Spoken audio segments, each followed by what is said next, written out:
Hello everyone, welcome to this Unifeye podcast about our most recent white paper, Better Data, Better Decisions, Better Lives, where we drill into the public sector and how they can really improve the use of their data to provide better public services. My name's Sarah Hood, and I'm here today with Pritesh Patel, the public sector leader at Databricks, and Bianca Stratulat, our CDO at Unifeye. Pritesh, why don't you start by telling us a bit about your role? Sure, thank you, Sarah. Hi, everyone. I'm Pritesh Patel. I lead our public sector at Databricks in the UK, and been with Databricks 5 years and really had the opportunity and the privilege to work with a number of customers across improving their data and their data outcomes. And it's been a real privilege and really excited to be here. Bianca? Thank you, Sarah, for having me. I'm Bianca. I'm the CTO at Unifeye. Unifeye, it's a 100% consultancy focused on Databricks, and I'm leading the Databricks Center of Excellence. Pritesh, why don't we start with you giving us some context about the state of data in the public sector today?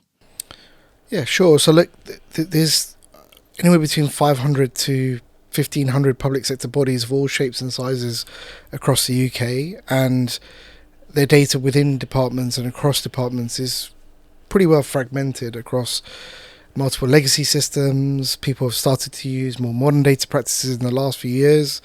So it's a real mixed bag of data that's held within and across government and different settings. And a lot of this doesn't talk to each other, doesn't interoperate.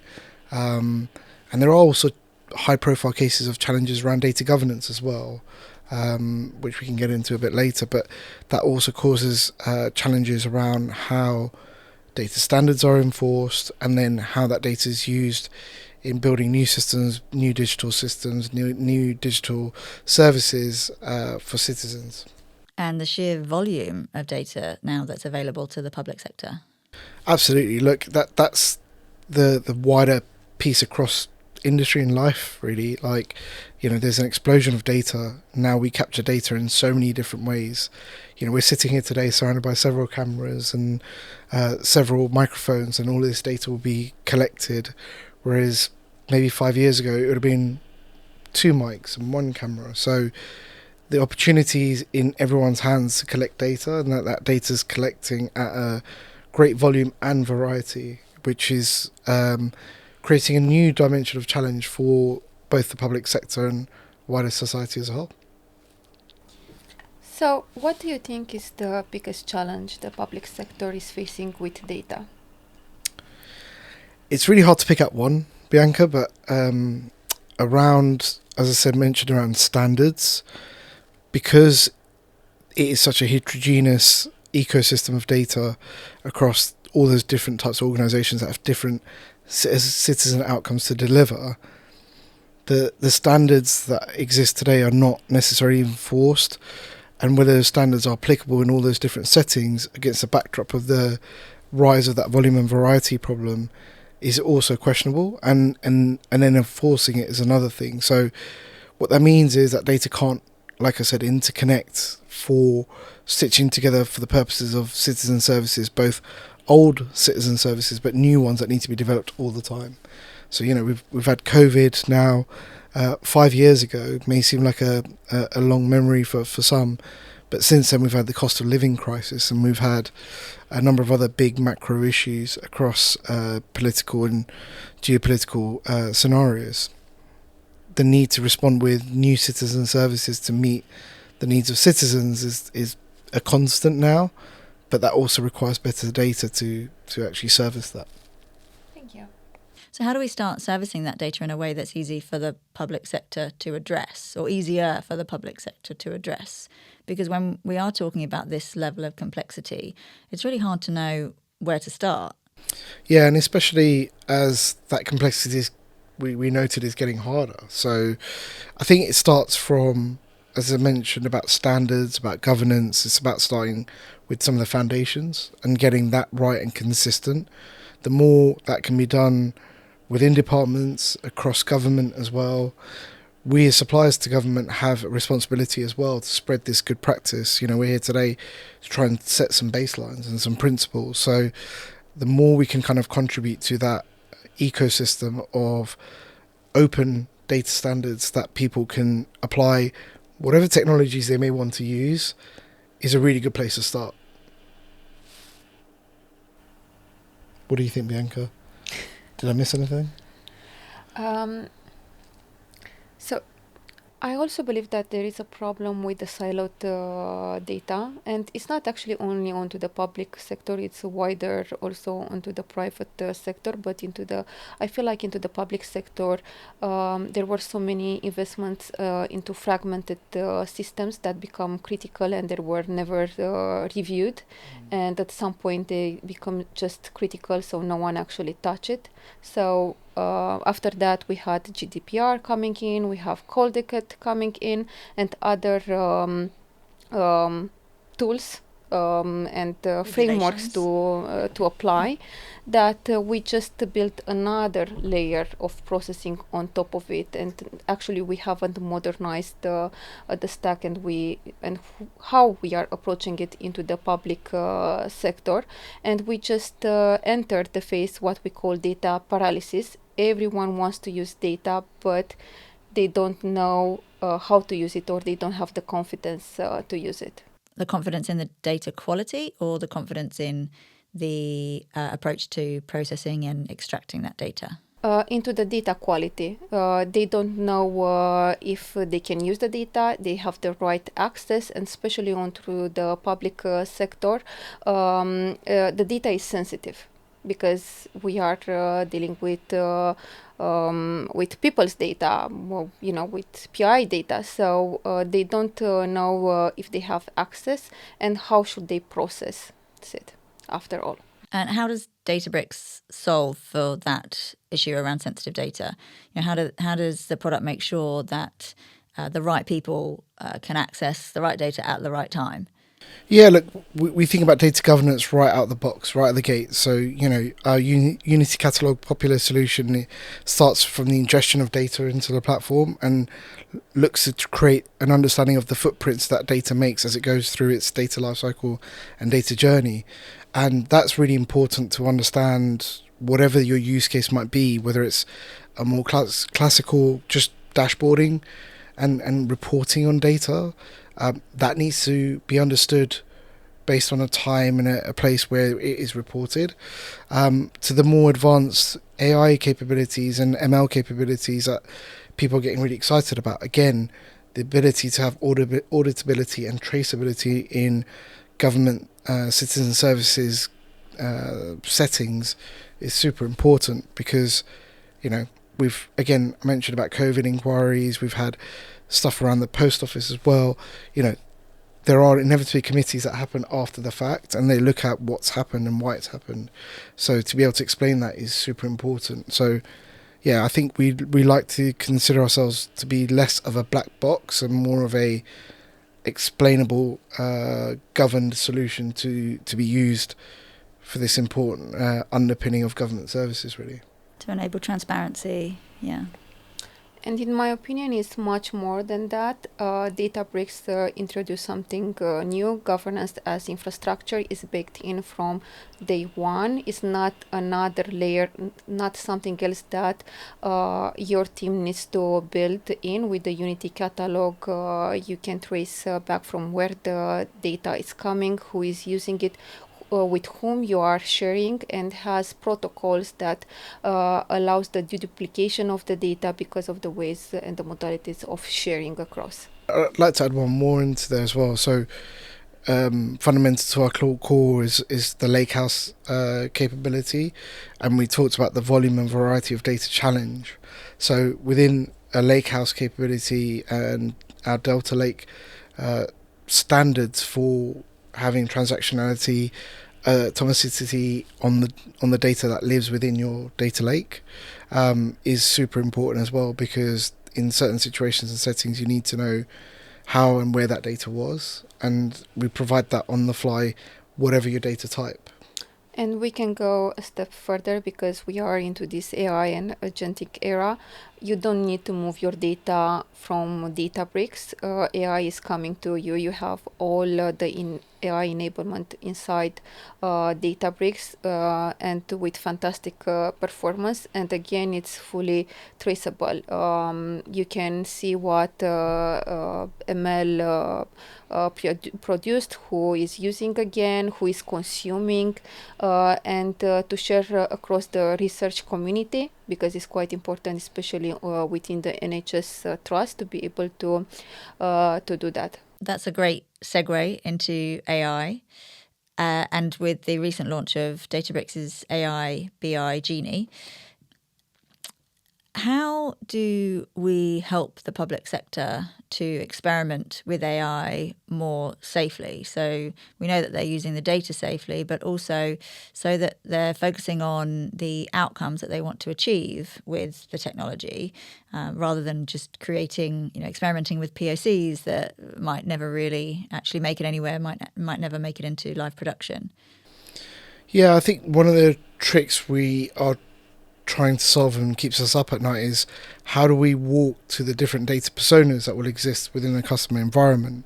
So in public sector especially, right, there's differing levels of maturity around data within organizations. So you have analysts that have worked traditionally within those BI settings, and they may just want to do some fairly simple analysis tasks, but there's also a dynamism in what they want or expect now out of the data that they do analyze, and this ability to interrogate it using natural language is probably quite important to them, but then they don't really care maybe about the data infrastructure that lies underneath it. But from a corporate IT perspective, that stuff is super important with some of the stuff we talked about with data governance as infrastructure, that when that's interrogated by different people across the organization, the right people have the right access to the right data and then are able to make what they need to do analysis-wise or otherwise work on that data. So you've got one side of the thing of like a more citizen type user within an organization that has low levels of data maturity, but they still have a need of a certain point. And then you have the corporate IT and governance requirements that are needed for good reason to support the wider organization and make sure the right data gets in the right hands. So there's a breadth of users, and in between there's advanced data scientists, and those guys are looking into some of the AI possibilities. But AI is now becoming democratized when, I have my wife planning our holidays using some AI tools that are freely available. So it's great, isn't it? But that is a great example of using AI to solve a problem, to make your life easier. So we need to make sure that the public sector are doing the same, finding the right outcomes and use cases to solve problems. So I would like to talk more about the technology because Pritesh touched onto the personas. Databricks is bringing together the data engineers, the data analysts, the ML, the AI engineers now, which are still onto the spectrum of ML engineers, but also the business side and the consumers. How they can play with the data safely is because of the control of access. How they are being granted access to the data. Everything is being governed and policies are applied from day one. They don't need to wait for access and for manual approvals. So it's an automated process behind the scenes, but also with other features that Databricks release, such as the Lakehouse Federation. They can query data that is outside Databricks and not copy the data, so it's still compliant. You don't need to apply another masking, another layer to it. You can use the private exchange, which is an extension of the Delta sharing. Essentially, every single time that you make a data set available for an audience, you can request access to, so everything gets audit, so you have a full log of who accessed your data, and you can restrict the access or just not grant the access if it's too sensitive. Databricks elevated this and made this possible to the public sector, and discontinued the work onto this segment. Yeah, really good points, Bianca. And like it further emphasizes for me the ability to create data communities within our customer organizations and across the public sector, and making sure people can collaborate depending on whatever their work around data is. I think that's the ultimate goal here. And so I think we have an ability and an opportunity to bring those different personas and profiles together, whatever their current capabilities are, and start to help walk towards them and their data work. And returning back to AI, with the release of AB Genie and Databricks apps, actually the access control is even smoother, because you have AI, responsible AI. What that means, that your consumers will query using AI only the data that they have access to, and they don't actually need access inside Databricks. So it's just an application as a normal one, but it only has access to your governed data. And taking that point a bit further as well, that obviously there's a real multitude of models available for people to use, and Databricks allows you an opportunity and ability to use models of your choice that align to some of your principles around data ethics and transparency we talked about earlier as well. So again, we're using the right model for the right use case, and making sure it's available to the right people across the organization is, I think, really important for a lot of our customers. And all of this is possible because of the Unity catalog, which is on top of it. You have full traceability and lineage of your data. What are some of the most exciting examples you've seen, or the possibilities of AI for really leveraging data and ultimately improving those public services? Yeah, there's new things coming up all the time that are really exciting. So, things around, we've seen in healthcare settings, think about digital sort of twins of human diseases and concerns, and try and simulate that in ways which we've not been able to do before, and try and solve for some of those really hard to solve for diseases, right? I don't think there'd be a scenario where, as well, from an ML perspective, especially a data science perspective, some of the vaccines that were developed for COVID were accelerated because of the underpinning data opportunity and data maturity that we had. So in a healthcare setting, that's really exciting. Then you take it from the efficiencies of some of the largest infrastructure projects. So we know there's been overruns on some of the biggest projects in recent times, but what can we do going forward when planning some of these infrastructure projects to make sure we can simulate and see some of those risks ahead of time? That's really exciting there, and it also has a safety lens to it as well. We've recently had, unfortunately, a train crash up in Scotland, and again, how can we simulate these things to stop that happening ahead of time in terms of planned maintenance type situations? And then the other bit I'd sort of take that along to is around citizen services. So how can we make it easier for citizens in natural language to interrogate customer services, as it were, settings, and try and get answers that are akin to their work? So still early days in some of this stuff, but like the contact center type stuff, and talking to agents that truly understand what their profile and their requirements are, as opposed to not having that data to hand. I will say that the sky is the limit, because of the large amount of data that we are collecting every single day. I'm very passionate about healthcare, especially NHS, and being able to share the data safely and in a timely manner with clinicians, to predict how many patients there will be, into the hospital, and to be able to map that demand is one of the scenarios.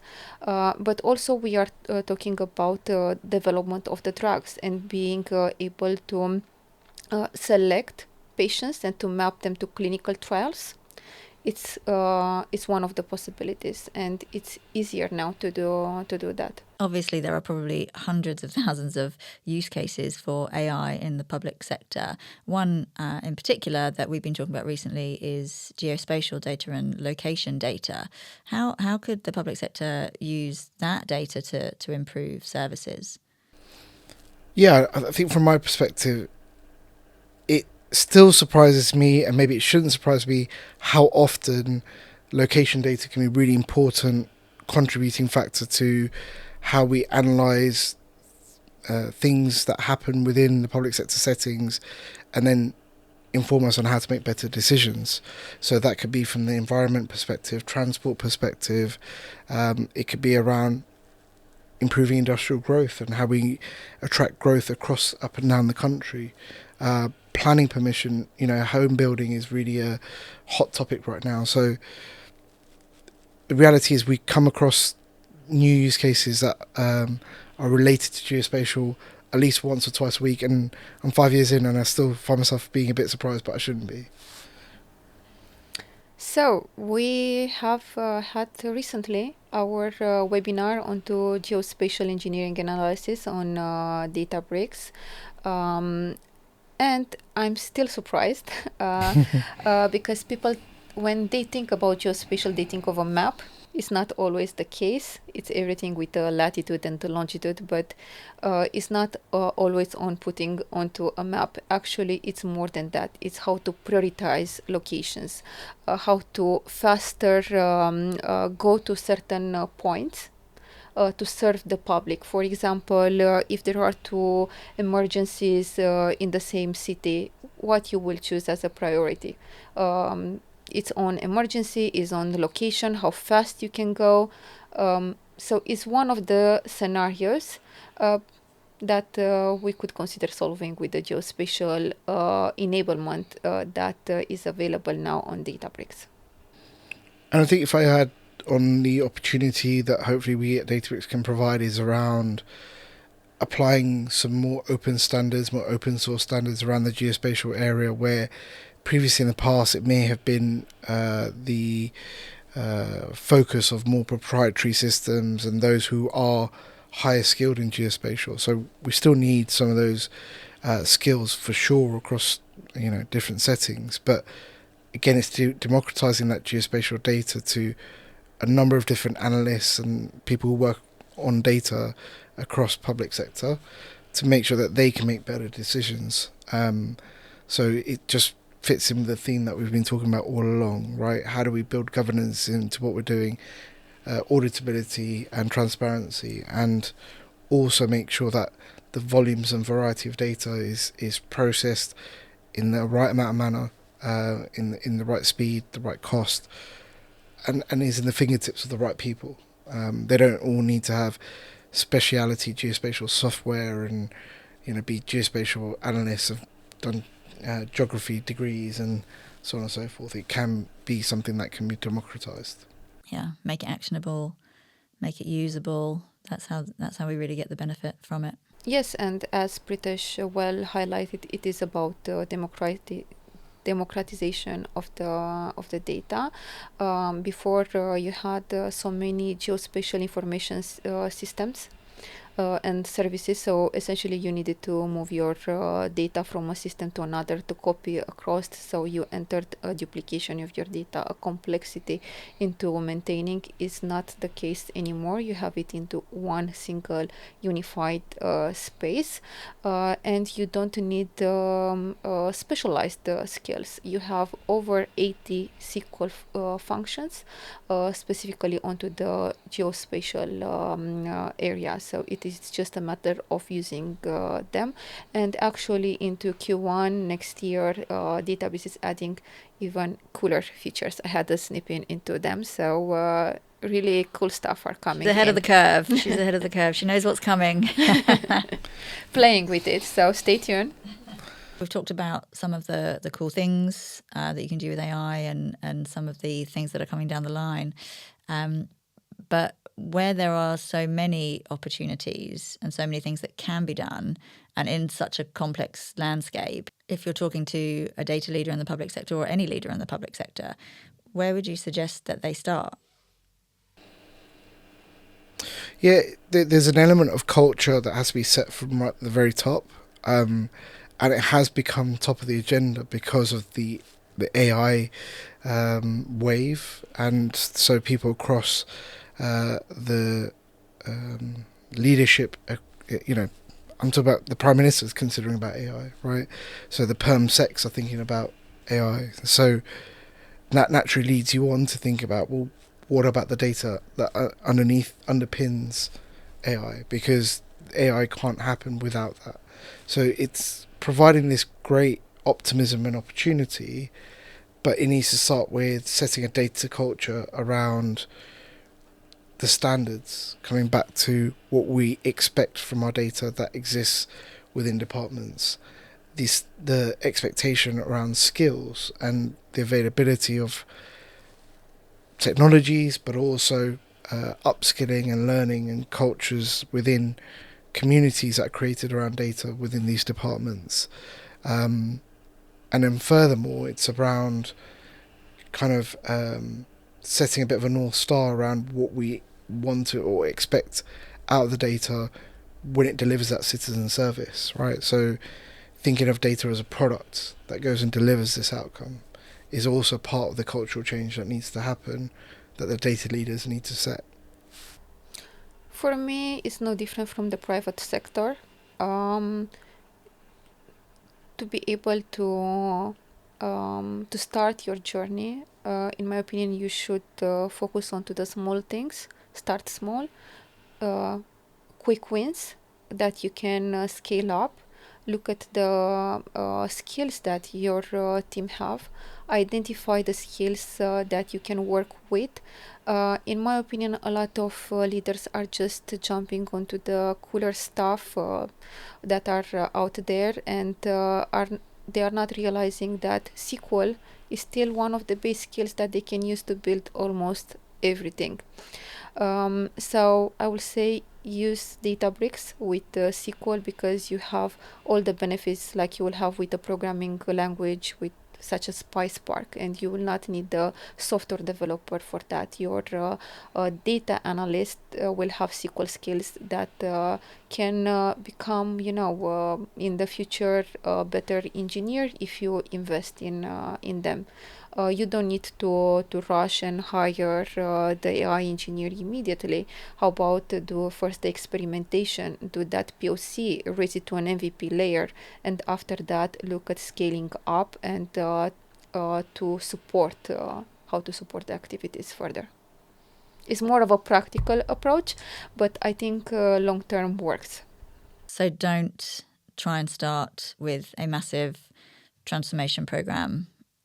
Identify the challenge, understand it, and then solve it, and then scale it from there. Exactly, because the problem with big programs are around 2-5 years, and by the time that you implement them, the technology will be outdated, and a large amount of data, it is going to eat you alive because you are not prepared for it.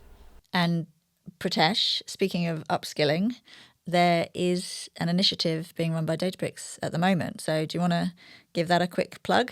Yeah, absolutely. Thank you. So, really appreciative of the partnership with DCIT and GDS to allow us the opportunity to promote training opportunities in Databricks. We announced at Data Now World Tour our ambition over the next few years to train up 100,000 people across the UK.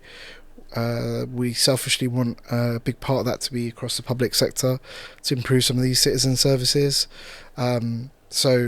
We've got Get Tech certified this autumn, which is an opportunity to engage with Databricks and a lot of our free learning content that is available. And then those who get a lot of benefit out of that as well, we have the opportunity to do some certifications and accreditations to make sure people can progress in their data careers across the public sector. So please check it out. We'd love to have you on board and try out some of our learning even for the first time.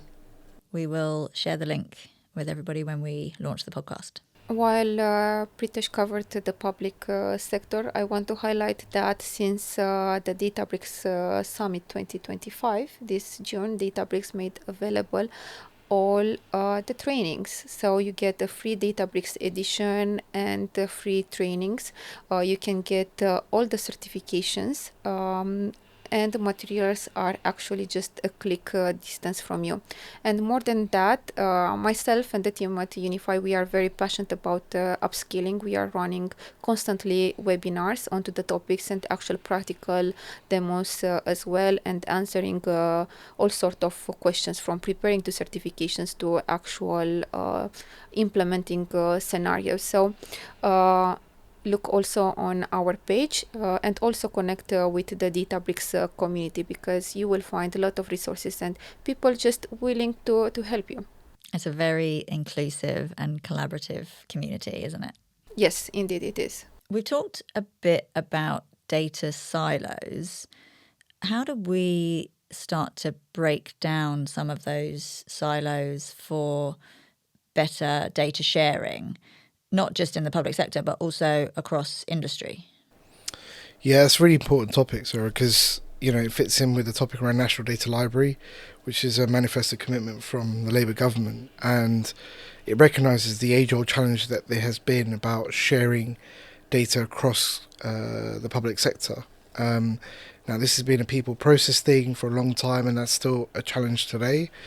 But the exciting thing is we have the technology now to be able to share this in a interoperable fashion across different technologies, whilst keeping it secure. So there's ways we can do this through classical Databricks delta sharing and track you through Unity Catalog who shares that data and to whom and what they do with it.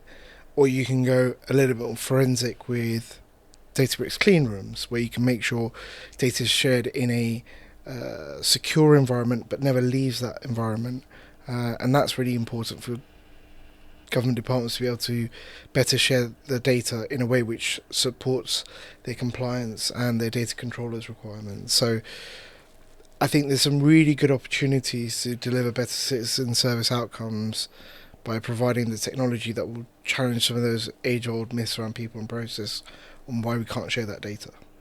And then from an industry perspective, to support better industrial growth, there's a lot of data that goes between public sector and private sector, and it could really stimulate some of that growth. So if you look historically, TfL shared a lot of open data, and off the back of it we've had actually a lot of digital apps, and travel organisations and tourism organisations use this for the benefit of creating social value and industrial value for the UK economy. And going forward, there's customers of ours like Visit Britain who are looking to create the tourism data hub to ensure that those working in those sectors can help better attract people to the UK and different parts of the UK as well, and sharing that data across lots of different settings. So there's many applications and many opportunities in that area that are coming up, which is exciting. So, coming back to the Unity catalog, because it's the engine behind She always gets back the to governance. back to the product. Back to the product. That's where my heart is. It. So Unity catalog allows you to share the data without copying or moving location. That's the definition of governance as an enabler, as an accelerator. Okay, I'm just going to ask you both in a couple of sentences to summarize, following everything that we've talked about.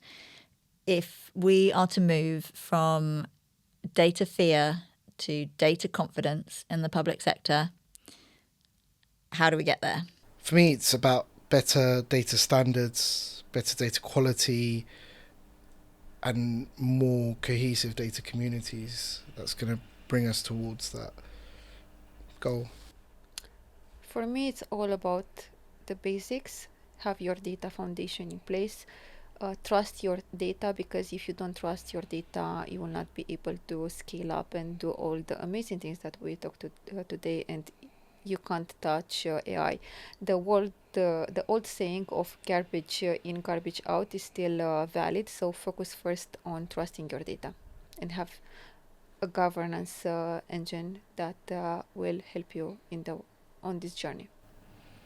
That's 5 sentences. I don't know. I just I felt I was in the room. No, I love that. That was brilliant. It was perfect, right? It was good. It was good. Well, listen, thanks, Pritesh. Thank you, Bianca, for joining us today. And thank you to our audience. If you would like to download the white paper and read more about the topics that we've been discussing today, then you can do so at the link below.